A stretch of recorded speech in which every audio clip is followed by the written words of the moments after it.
What's going on, everyone? Dottz here, and today I'm going to be bringing you guys my updated Stamina Templar build for the Elder Scrolls Online Ascending Tide patch. So thankfully, my Stamina Templar really hasn't changed that much from Deadlands going into Ascending Tide. I was really happy with my build last patch, and it performed extremely well for me. And when I tested it out this patch, I kind of just needed to massage some of the skills a little bit, just to kind of change a few things for, the new updated skill hybridization and having access to new skills that I didn't have access really to previously. And so I'm really happy with the way that the new builds came out. We also have to make a couple of adjustments to enchants due to the hybridization, and the Stamina Templar actually does feel better this patch than it did last patch, which makes me really happy. And I am definitely enjoying this build a ton, and so I hope that if you guys do watch this video and do enjoy it, you do also enjoy the build as well. And now, like I do always say though in my build videos, guys, this is just what I like, what I use, and what works for me. If you want to run something else in your Stamplar, try something different, go right ahead. This is just simply what I am finding success with. So kicking things off immediately, let's start off with our monster set, and that's going to be 2 pieces of Magma Incarnate, which gives us a line of dual mag and stam recovery. And then whenever you heal yourself or a group member with a single target heal, you gain minor courage and resolve for 10 seconds, and it's going to occur once every 15 seconds, and the orb can bounce around.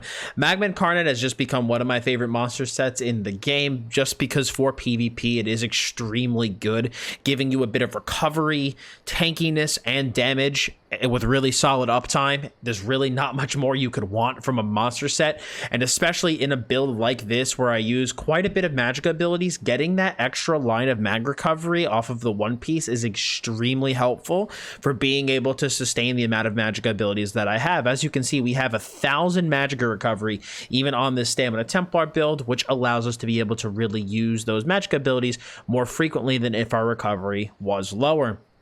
Now, my front bar set on this build is going to be Essence Thief. Essence Thief gives us 2 lines of stam, a line of damage, and when you deal damage with light or heavy attack, you draw essence from the enemy into a pool for 5 seconds, and then if you run over the pool, you gain a health, stam, and you increase your damage done by 10% for 10 seconds, and this could occur once every 10 seconds. I absolutely love Essence Thief on my Stamplar. It just feels like it's an extremely well balanced set for the class. This is also a very fast build. I run quite a bit of Swift as well as Celerity on the build, and so being able to pick up those Essence Thieves is really easy just because we are moving so fast. So like having to move slightly out of position to go pick up a pool really isn't all that hard, because again, we are just so fast. And that 5-piece just gives us so much value, gives us a decent heal, a crap load of effective stamina recovery with how much stamina we truly get from that 5-piece, and then a 10% damage increase. There's not much more you could want from a 5-piece on a build like this. It really offers so much to us, and it is why it is our offensive front bar set of choice on the build. Now, in my opinion, though, Stamplar does still need a lot of damage in order to take down targets, which was why we still have we have another offensive 5-piece on our back bar, and that is going to be Clever Alchemist. So Clever Alchemist is going to give us 2 lines of maximum health, a line of weapon and spell damage, and when you drink a potion during combat, you feel a rush of energy, increasing your weapon damage by another 675 for 20 seconds. So this is when our damage is going to be at its peak when we drink our potion for Clever Alch. The good thing about this build too is that I do run immovability potions in this build, and so during that 20-second window, you have a good period of time where you cannot be CC'd, you cannot be stopped, and I think the immovability potions combine really well with Clever Alchemist, giving you a very strong offensive window that you just pump damage and cannot be CC'd. It's really strong combination, and in my opinion, immovability potions feel just prime on Stamplar for the type of playstyle that it has, with high damage, a lot of movement speed, tons of dodging, and so being able to play unimpeded during the peak of your burst window, in my opinion, is extremely important. And like I said, the reason that I do run 2 offensive 5-pieces on Stamplar is that I do still feel that it needs the damage, but let me tell you, with these 2 sets, you deal an absolute ton of it. Now, because we do have that front bar, back bar 5-piece, obviously we're going to have 2 open slots, and so one of them is going to, of course, be a Ring of Trainee, giving us 1400 maximum health, we are still very much in a health meta, and so because of that, getting as much max health as possible is very important, which is why one piece of trainee is very crucial to help pad that health and get us to that amount that we're looking for, that 30k plus. And then my other one piece is, of course, going to be my favorite mythic in the game, the Mark and Ring of Majesty, giving us 200 weapon and spell damage as well as 2300 armor. This is just a ton of value off of a single piece of gear, giving us both offensive and defensive prowess. And I know me personally, I do absolutely notice when I have that armor from the Mark and Ring, and to me it just feels like it gives me that bit of extra tankiness that I need to be able to stay in, take fights longer, and kind of brawl it out with opponents. Granted, this build does play very speedy, very dodge rolly, but without this armor I felt way too squishy, and Markin was one of the biggest differences that made me able to stay in a little bit longer to deal my damage that, you know, that I needed to deal as a Stamina Templar. So guys, talking about our traits and everything, we are running full tri-stat on literally everything. We want as, you know, max stats as possible. We are running 1 reinforced, 3 well-fitted, and 3 impen. Reinforced is going to be on that heavy chest, and then everything else is going to be medium. So we have a 6-1, 6 heavy, 1 medium. Or excuse me, 6 medium, 1 heavy, and then like I said, we have 1 reinforced, 3 well-fitted, and 3 impen, because I do dodge roll quite a bit on my Stamina Templar. We're running 2 pieces of Swift. I find movement speed for the Templar to be extremely important, and 1 infused, and then we run triple spell damage now on our Stamina Templar. And you might be wondering, Dottz, why am I running triple spell damage? So they changed the way that skills work in the Ascending Tide patch to basically be, I'm just trying to remember where the passive is. They changed the way that skills work in Ascending Tide to be dynamic scaling, so it will scale with the highest of your weapon or spell damage and the highest of your magicka or stamina. And so because the Templar has Illuminate, which is that when you cast a Dawn's Wrath ability, you get minor sorcery for 20 seconds, increasing your spell damage by 10%. Because of that, we want to make sure that our spell damage is the highest possible. And because they've already hybridized gear and like passives and stuff, the only difference between your weapon and spell damage on your character is your jewelry enchants or maybe your Mundus stone. So because we had weapon damage enchants, I just changed them to spell damage enchants. Now our spell damage is higher, and now we could take advantage of minor sorcery while still gaining stamina scaling. So our skills in this build will scale with spell damage and stamina. So that is why going full spell damage on the enchants is very important, so that you can take advantage of minor sorcery. Now our front bar is going to be a sharpened great sword with a weapon and spell damage glyph. You could also run a maul here if you want even more pen. And then we use a sword and board on the back bar, defending one-hander, and a reinforced stam shield. This can also be sturdy if you want it to be sturdy. I'll leave that up to you. I just went for max resistances back here. And then I also do use Escapist Poisons on that back bar, giving me Unstoppable, rendering me immune to crowd control effects for 4.4 seconds, and break free of ongoing effects. So the thing that I like about these poisons too is that this, combined with our movability potions, makes us extremely hard to crowd control, which is something that I really do like about these poisons. And then, like I said, we run that Berserker glyph on that front greatsword.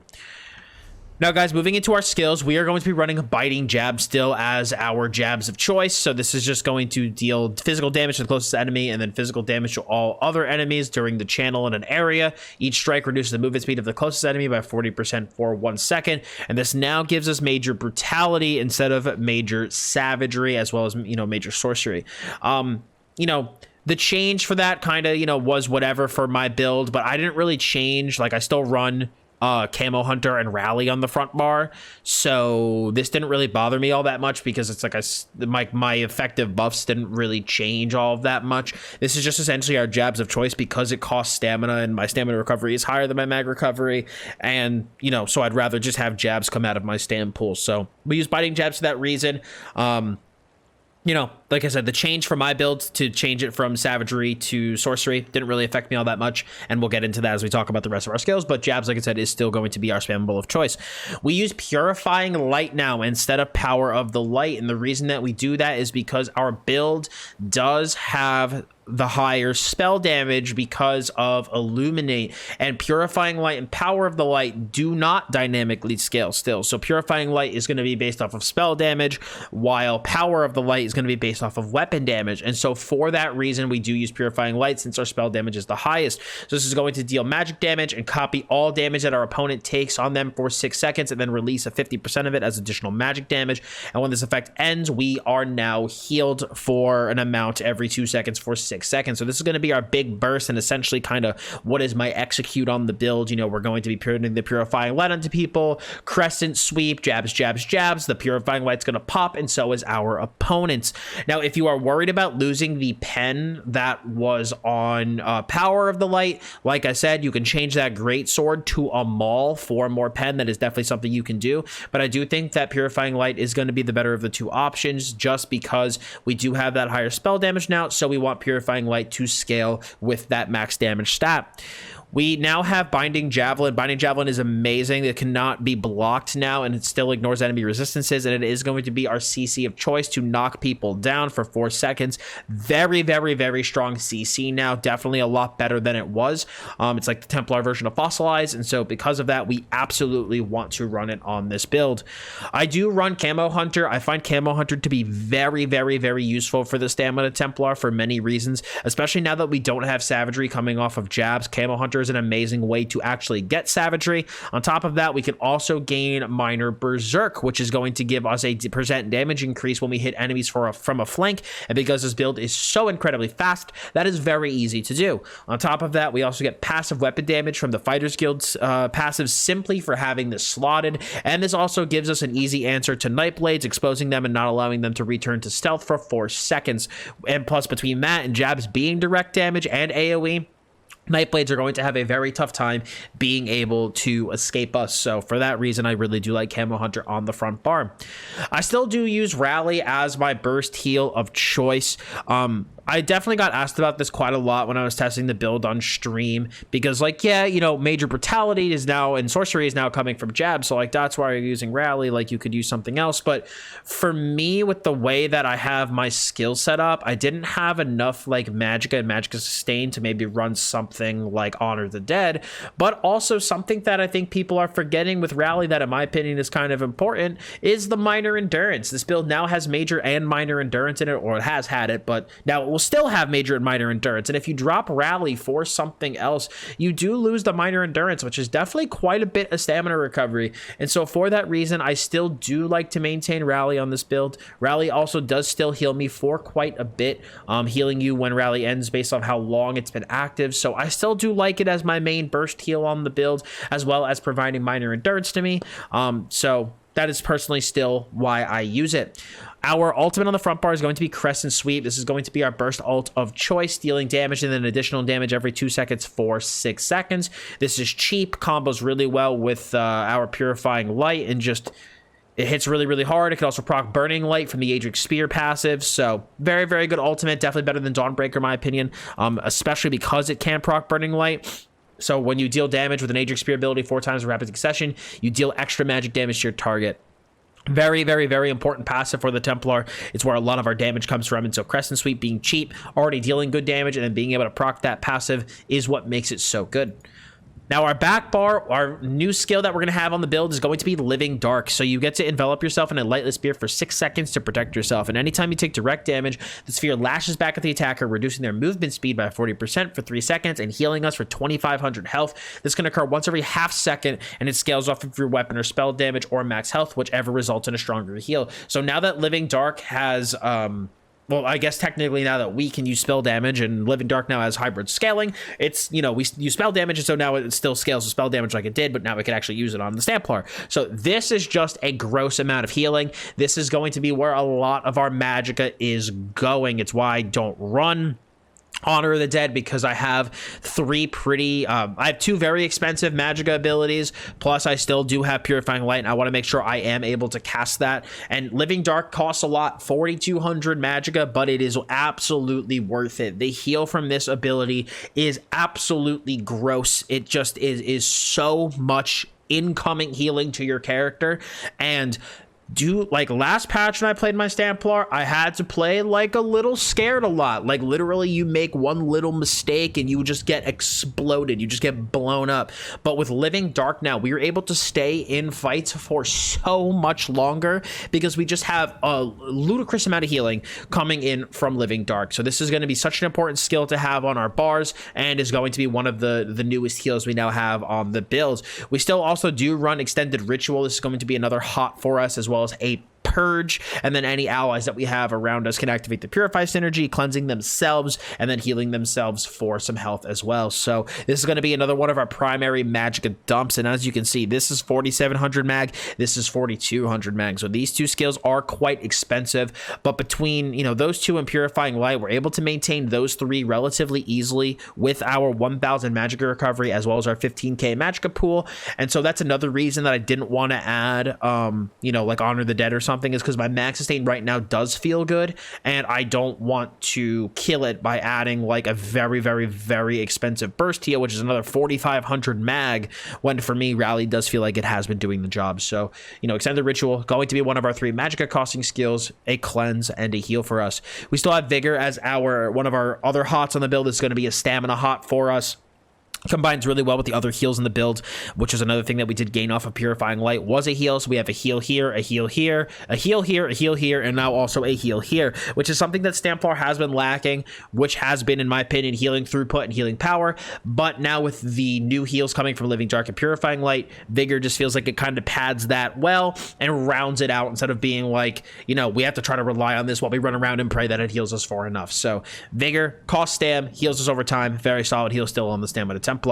We do run Restoring Focus still. This is going to give us our major resolve buff for 20 seconds and also give us 484 stamina recovery, or yeah, 484 effective stamina recovery during the duration. So that's 242 stam per second. And then if you do stand within the rune, you get healed for 1900 health every second, scaling off your max health. So very good armor buff for the Stamplar. This gives us that passive stamina recovery, just allowing us to sustain that much better. Rune is one of the best armor buffs in the game for very good reason. And yeah, that's why we still run it here on the Stamplar. We run Elude as our source of major evasion as well as major expeditions. So you do get major evasion for nearly 40 seconds when you use this. And then if you do get hit by an AoE, which is very common in PvP, you gain major expedition for 6 seconds, increasing your movement speed by 30%.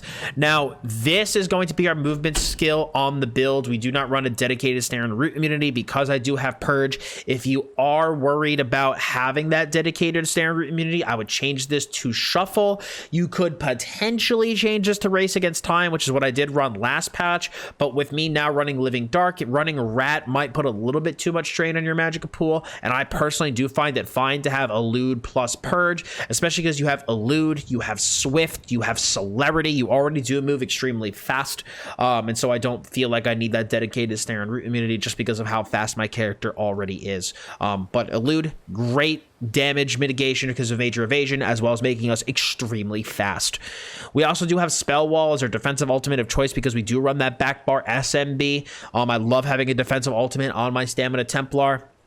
Spell Wall is amazing, automatically blocks for us at no cost and reflects all projectiles for 7 seconds. It does not cost a lot of ultimate, so for that reason, very good choice for that back bar ult. Now, guys, moving into our stats, let me just make sure I have everything correctly, and I do.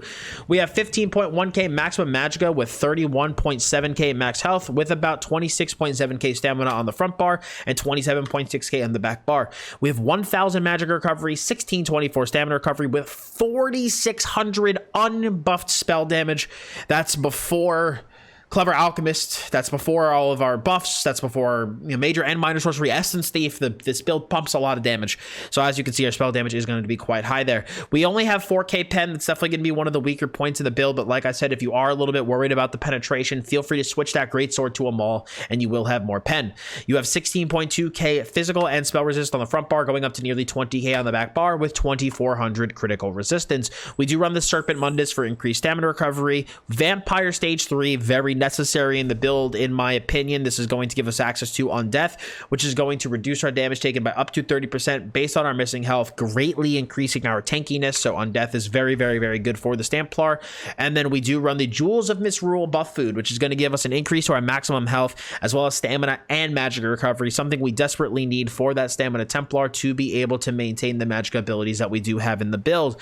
We also do run an Imperial as our race. Imperial is extremely good for Stamplar because it gives us health and stam, both of which we obviously need, and it gives us 6% cost reduction across the board. That is to core combat, that is to ultimates, that is to magicka and stamina abilities, and it basically will fight against the increases that we are getting from vampirism, and so it just really helps offset that, helps keep our sustain nice and good, and for that reason, I do think Imperial is going to be the best race for the build.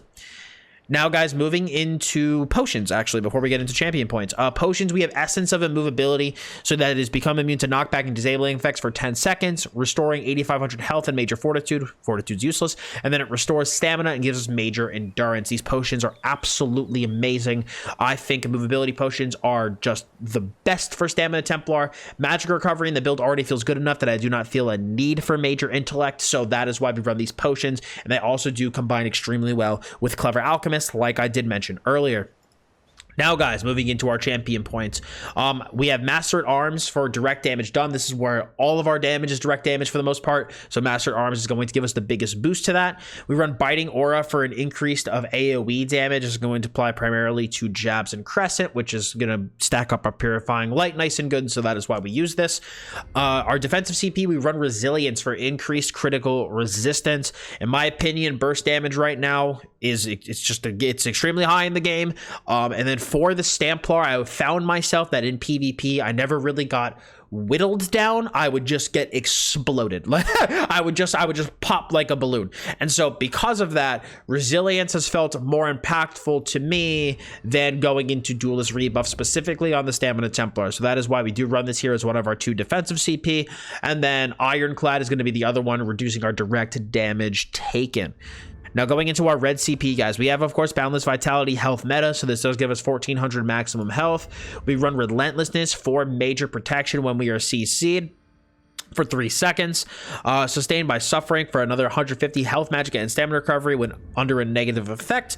And then we also, of course, have Celerity, increasing our movement speed by 10% to give us that fantastic movement speed between the 2 Swift, Celerity, and Major Expedition. We are ridiculously fast in this build, especially if we sprint with 6 pieces of medium. We are stupidly fast. Now, guys, going into the rotation for the build, you're obviously going to want to maintain Restoring Focus and Elude on and Rally on yourself at all times. Your general rotation when going into your opponent is simply going to be, you know, Purifying Light, Binding Javelin, Crescent Sweep, jabs, jabs, jabs, jabs, jabs, jabs, and then they explode. That is your rotation. Very simple, very straightforward. You just rinse and repeat that over and over and over again. Obviously, if they have CC immunity, don't throw the Javelin, and if you don't have the ultimate, don't use the ultimate, but that is the rotation offensively. Templar is very straightforward. Defensively, obviously you want to refresh Rally as it gets low for that big burst heal. If you have a bunch of negative effects on you, purge them with Extended Ritual. And then if you find yourself needing a little bit of extra healing that Vigor's not healing you for enough, toss in a Living Dark on top of all your other hots. You will get healed up extremely quickly. Also, Extended Ritual is good to use if you need to get away from opponents because of snares and roots, because again, that is going to be the way that we do break those. But guys, I think with that being said, I think that's going to be it for me on the Stamina Templar today. The new Stamplar is feeling really good. Definitely feeling better this patch than it did last patch, and I was already enjoying it a bunch last patch. I didn't feel it was in the strongest state previously, but I do think with some of the new changes to the hybrid scaling, gaining access to Minor Sorcery as well as Living Dark, it definitely feels much stronger now than it did previously. But guys, that is going to be it for me today. I hope you did enjoy the build video. If you did, I really would appreciate a lot if you left a like on it. It does help me quite a bit in the YouTube algorithm. If you guys do have any questions about the build, feel free to leave them below. Or if you just like the build, let me know in those comments, because again, it helps quite a bit in the algorithm. And if you guys do want to see more ESO PvP builds for the Ascending Tide patch, please hit the sub button as well as the bell to keep those notifications on. So thank you all so much for stopping by today. I do very much appreciate it. As always, I'm Dottz Gaming, and I will see you all in the next video.